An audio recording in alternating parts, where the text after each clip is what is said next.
Ukraine நேட்டோவில் இணையக்கூடாது என அமெரிக்க அதிபர் கூறியிருப்பது யுக்ரைன் மற்றும் ரஷ்ய போரை முடிவுக்கு கொண்டுவரும் அமெரிக்காவின் முயற்சியில் யாரும் எதிர்பார்க்காத திடீர் திருப்பமாக பார்க்கப்படுகிறது. யுக்ரைனுக்கு நேட்டோ பாணியில் பாதுகாப்பு வழங்க ரஷ்ய அதிபர் புட்டின் ஒப்புக்கொண்டதாக அமெரிக்க அதிபரின் சிறப்பு தூதர் ஸ்டீவ் விட்காப் கூறியிருந்த சில மணி நேரங்களுக்கு பிறகு அமெரிக்க அதிபர் டொனால்டு டிரம்ப் அதற்கு மாறாக தனது சமூக வலைதள பக்கத்தில் வெளியிட்டுள்ள தகவல் யுக்ரைனை கைவிரிக்கிறதா அமெரிக்கா என்ற விவாதத்திற்கு காரணமாகியுள்ளது. ரஷ்ய அதிபர் விளாடிமிர் புட்டின் உடனான தனது சந்திப்பிற்கு பிறகு யுக்ரைன் அதிபர் ஜெலன்ஸ்கியை வாஷிங்டனில் வைத்து அமெரிக்க அதிபர் டொனால்டு டிரம்ப் சந்திக்க உள்ளார்.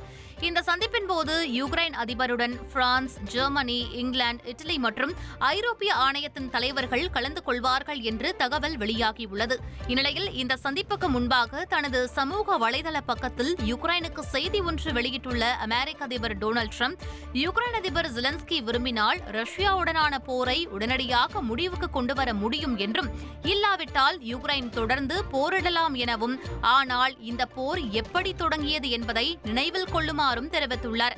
யுக்ரைனின் ஒரு பகுதியாக இருந்த கிரிமியாவை கடந்த 12 ஆண்டுகளுக்கு முன்பு ரஷ்யாவிடம் ஒபாமா கொடுத்ததாக குற்றம் சாட்டியுள்ள டிரம்ப், கிரிமியாவை ரஷ்யாவிடமிருந்து திரும்பப் பெறும் திட்டத்தை யுக்ரைன் கைவிட வேண்டும் என்றும், யுக்ரைன் நேட்டோவிற்குள் இணையாது என்றும் தெரிவித்துள்ளார்.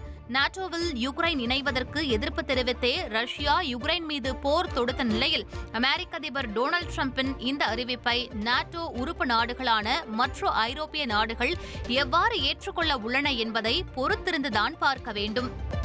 குடியரசு துணைத் தலைவர் தேர்தலில் எதிர்க்கட்சித் தலைவர்களிடம் பாதுகாப்புத்துறை அமைச்சர் ராஜ்நாத் சிங் ஆதரவு கோரியுள்ளார். குடியரசு துணைத் தலைவர் தேர்தலில் ஆளும் தேசிய ஜனநாயக கூட்டணி சார்பில் மகாராஷ்டிரா ஆளுநர் சி.பி. ராதாகிருஷ்ணன் வேட்பாளராக அறிவிக்கப்பட்டுள்ளார். இது தொடர்பாக எதிர்க்கட்சித் தலைவர்கள் பலரையும் ராஜ்நாத் சிங் தொலைபேசியில் தொடர்பு கொண்டு பேசி வருகிறார். காங்கிரஸ் தலைவர் மல்லிகார்ஜுன கார்கே, ஒடிசா முன்னாள் முதல்வரும் பிஜு ஜனதா தளம் கட்சியின் தலைவருமான நவீன் பட்நாயக், சமாஜ்வாதி கட்சித் தலைவர் அகிலேஷ் யாதவ் மற்றும் தமிழக முதல்வரும் திமுக தலைவருமான மு.க. ஸ்டாலின் உள்ளிட்ட தலைவர்களை ராஜ்நாத் சிங் தொலைபேசியில் தொடர்பு கொண்டு சி.பி. ராதாகிருஷ்ணனுக்கு ஆதரவு கோரியிருப்பதாக தகவல் வெளியாகியுள்ளது.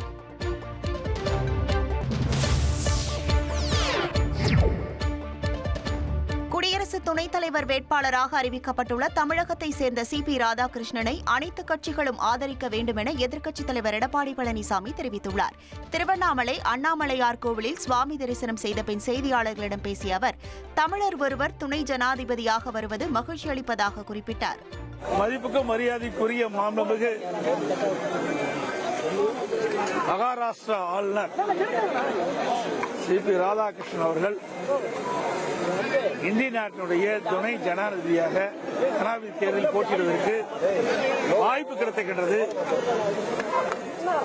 அதனால் தமிழ்நாட்டைச் சேர்ந்த அனைத்து நாடாளுமன்ற உறுப்பினர்களும் கட்சி பேதமின்றி மாண்புமிகு சி.பி. ராதாகிருஷ்ணன் அவர்களை ஆதரித்து அவரை வெற்றி பெற செய்ய வேண்டுமாய் அன்போடு இந்த நேரத்தில் கேட்டுக்கொள்கிறேன்.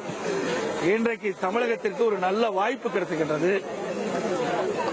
இந்திய நாட்டினுடைய துணை ஜனாதிபதியாக வருவதற்கு, தமிழ்நாட்டைச் சேர்ந்தவர்கள் வருவதற்கு ஒரு வாய்ப்பு கிடைக்கிறது. ஆகவே அனைத்து நாடாளுமன்ற உறுப்பினர்களும் கட்சி பேதமின்றி மரியாதைக்குரிய மாண்புமிகு சி.பி. ராதாகிருஷ்ணனை ஆதரிக்க வேண்டுமாய் அன்போடு இந்த நேரத்தில் கேட்டுக்கொள்கிறேன்.